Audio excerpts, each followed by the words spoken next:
Yo, what up sa inyo dyan mga tol? Tara pag-usapan po natin itong mainit na balita kung saan po ito pong si Harry Roque at Maharlika ay sinampahan ng mga reklamo kaugnay sa Polvoron video.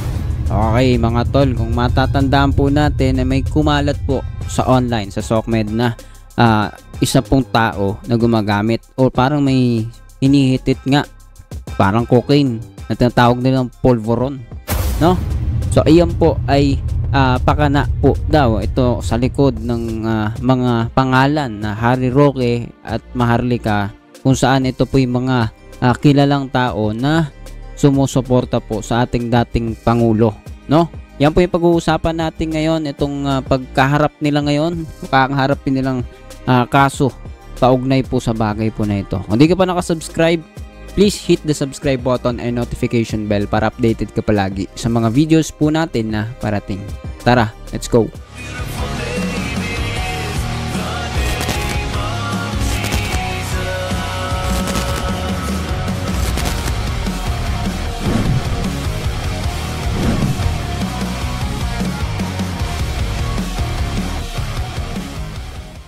So yun nga mga tol, na makikita po natin na ito po ay kakalabas-labas lang po halos ng balita, no? Sabi po ay patong-patong na reklamo ang isinampa ng NBI laban kay Attorney Harry Roque at vlogger na si Claire Conteras o mas kilala sa pangalan na Maharlika, kaugnay sa pagkalat ng peking video ng Pangulo na mistulang gumagamit ng illegal na droga. Nako po, ano ba yan mga tol, no?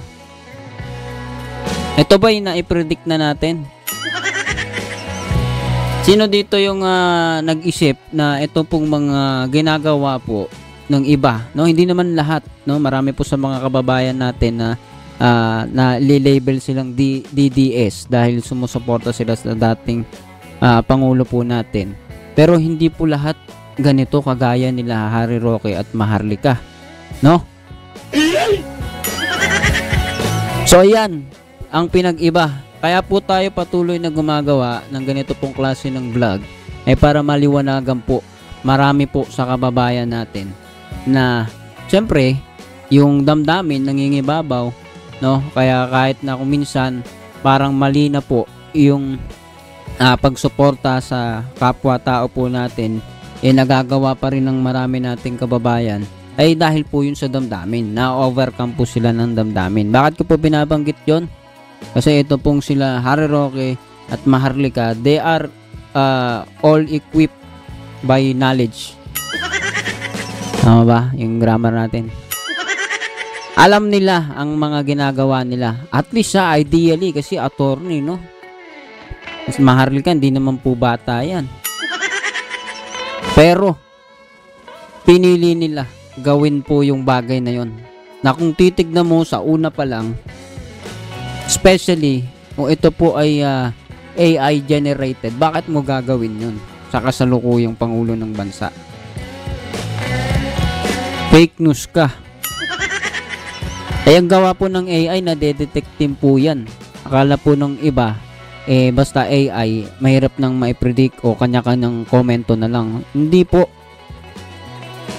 Generate yung mga AI generated videos, images, yan po ay madedetect din through software. At yan nga po yung mga nakakaraang pinag-uusapan po natin na napakalaking porsyento lumalabas sa pamamagitan din po ng mga AI software tawag dito, detector na nag-a-analyze ng mga content. Kung ito ba'y gawa ng AI, ay malaki po ang naging ayan po naging referensya at para sabihin po na iyang pinakakalat po ay hindi talaga totoo at fake news.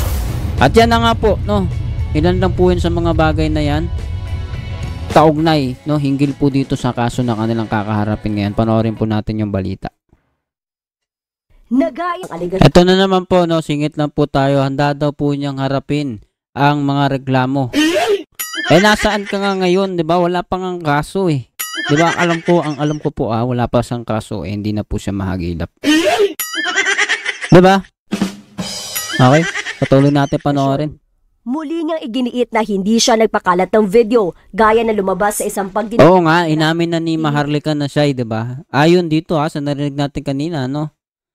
Hindi siya nagpakawala si Harry Roque, pero kasama siya, kasapakat siya sa pagpapalaganap ng maling impormasyon. Huli. Huli kayo, yari kayo. Yari po sila. Dapat makaapekto 'yun, no? Kasi may kaso siya eh. Ang pangit naman po yung ganun, no? Pagka iyan po'y pinayagan, no? Parang sila po ay sumusuporta sa paggawa ng kalokohan sa ibang bansa, no? Yung sinasabing request ng asylum, di ba? Well, anyway, hindi po natin alam pa yan kung ano man mangyayari dyan, pero may epekto po dapat yan. Ako po naniniwala. Yan pong mga kaso na po. Ito po kaso na ha. Nakaraan po, pinag-uusapan natin ito, wala pa siyang kaso. Nasa ibang bansa po siya at pinauuwi na nga dapat eh. Diba? Ngayon po may kaso na. Ano pa kaya ang mangyayari dito, no? Sige po, panood natin patuloy. Ayan, yung nakaraan din na fake news din ito, si Lalambino, no? Tama? Yung may sinasabi siya na wala naman. Sinasabi, yung Supreme Court na ganito, ganyan, pero sabi niya, meron daw, yung TRO ba yun na tinatawag? No, mga fake news talaga, no? Tayo, hindi po tayo against sa mga personalidad. Alam po natin yan, di ba? Yan po yung pinag-uusapan natin palagi sa mga vlog po natin. Ayaw natin kumontra sa kanila dahil ayaw natin sa kanila. Kung di kumokontra tayo, tayo po yung nagbibigay ng opinion sa kadahilanan na ang kanilang mga ginagawa ay hindi makatarungan. Di ba po? Marami po nakakaunawan yan dito po. Yung mga viewers po natin, di ba? Tama po? Watch out sa inyo sa mga sumusupport po sa atin dyan kahit na maliit na channel po tayo. At least ginagawa natin ng may puso, makatarungan, may katwiran yung ating mga sinasabi, no? Mahirap mag-fake news, no? Kaya nga po yung mga nagko-comment yun sa mga videos po natin, lalo na yung kontra ng kontra, yung mga pro-DDS, pro-Duterte, di ba? Komento ng komento kung ano sinasabi. Hingi ko po palagi, nasaan po ba yung ganito, ganyan? Ano po bang pruweba nyo ng ganito? Please naman, sabi ko, mahirap po magkomento ng ganyan. Diba? Kasi mismo ikaw pag nagbablog ka o nagsasalita ka ng tama, tatawagin kang bangag, tatawagin kang bias ka, ganito, ganyan. Tayo rin gusto lang naman natin kung ano yung makatwira, nakikita natin, no? Kayo ba? Sa inyo po kaya gawin yan, no?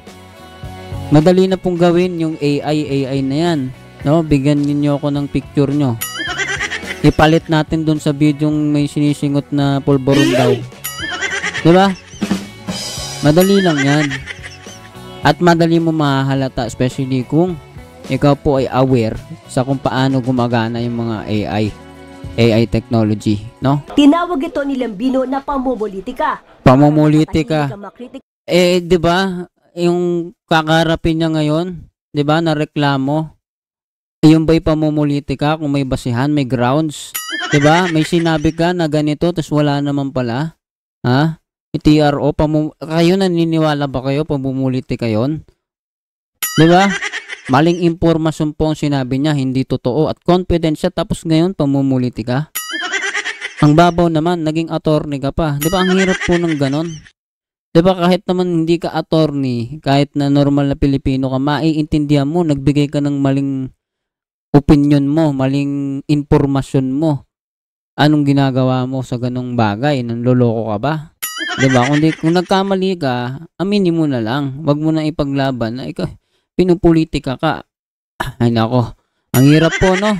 Talaga naman. Panoorin po ninyo mga vlog po nila, mga live po nila, magkomento kayo, magtanong kayo, ang lalabo po ng mga sagot.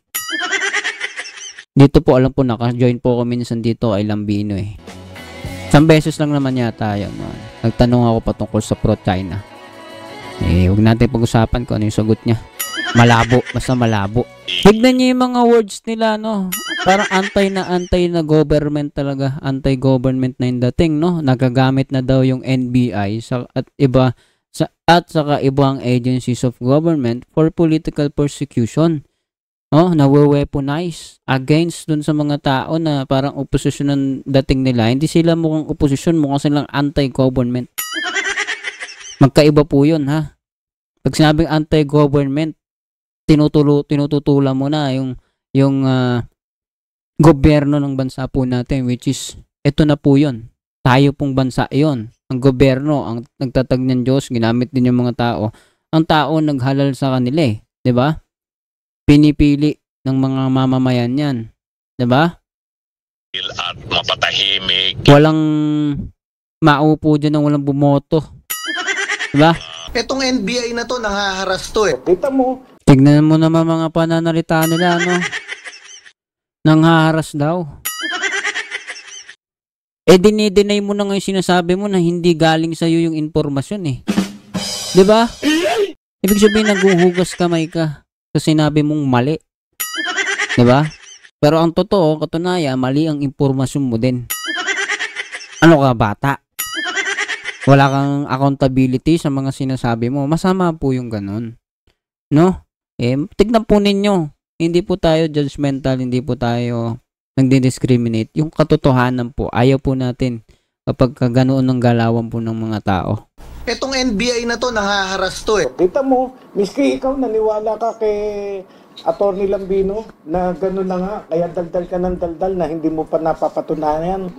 Alright mga tol, no? So ayan po ang usapin po dito sa kaso na kakaharapin po nila Maharlika at Harry Roque.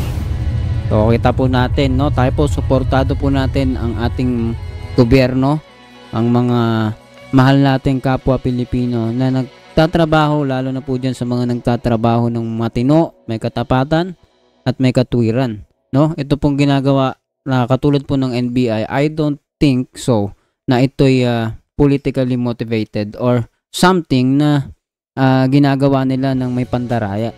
Kasi merong grounds at meron talaga tayong makikita na kanilang sinasabi ay binabanggit ay mga hindi dapat binabanggit, no?